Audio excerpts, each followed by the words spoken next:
Once a child enters puberty, along with all the changes that this brings to the family, a new concern arises that often grows into a fear. Indeed, it is probably the greatest, most universal fear within the home education community. In fact, this fear is likely the single biggest reason for the collapse and failure of home education programs. What about high school? What about accreditation? What about obtaining a high school diploma? And from the child's perspective, what about friends? Within all these concerns, there is an overarching concern that will increase when reaching the fourth level of our fears and concerns for home education. That is, before embarking on our home education journey, most people want assurance that their efforts will lead to good results. We want to best provide for our children's post-secondary futures. Once parents get past this initial concern, it seems to go away until the children reach puberty, when it returns in full force.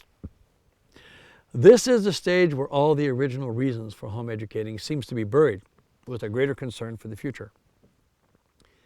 Lacking the full understanding of what a high school level education is, and that the alternatives to a regular high school education are actually much better, parents often abandon their resolve to keep their children out of harm's way and send their children to be finished off in school.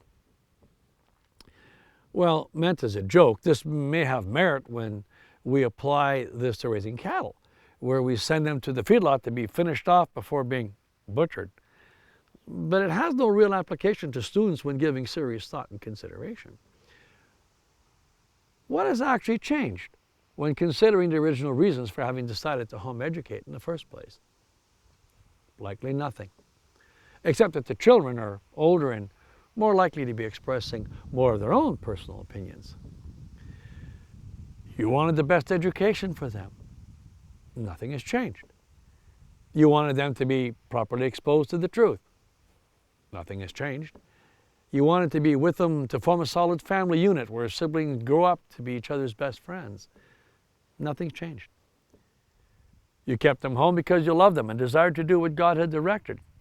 Nothing has changed. Unless, of course, the world has convinced you to trust it with the children it never created rather than the God who did.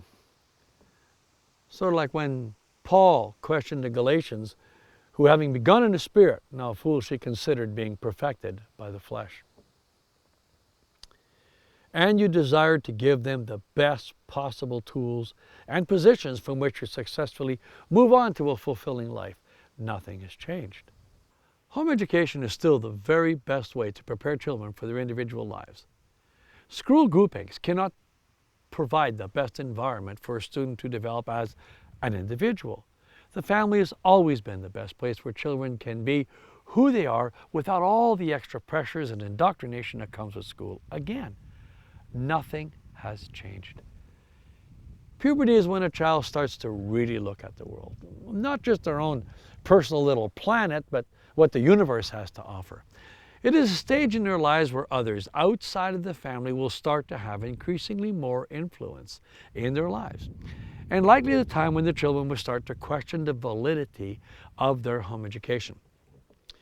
This is often when, unaware of what school is really all about, they may make some noise about going to school to get an accredited education leading to a high school diploma, and there will be no end to the false information designed to have you believe that man and his institutions can do a better job than God and his directives.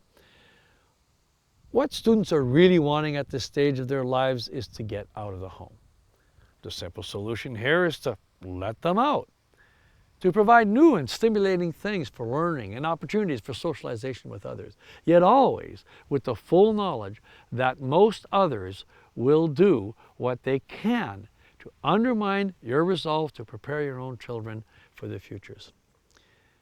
Even though these young adults can be very convincing at times, parents still need to parent.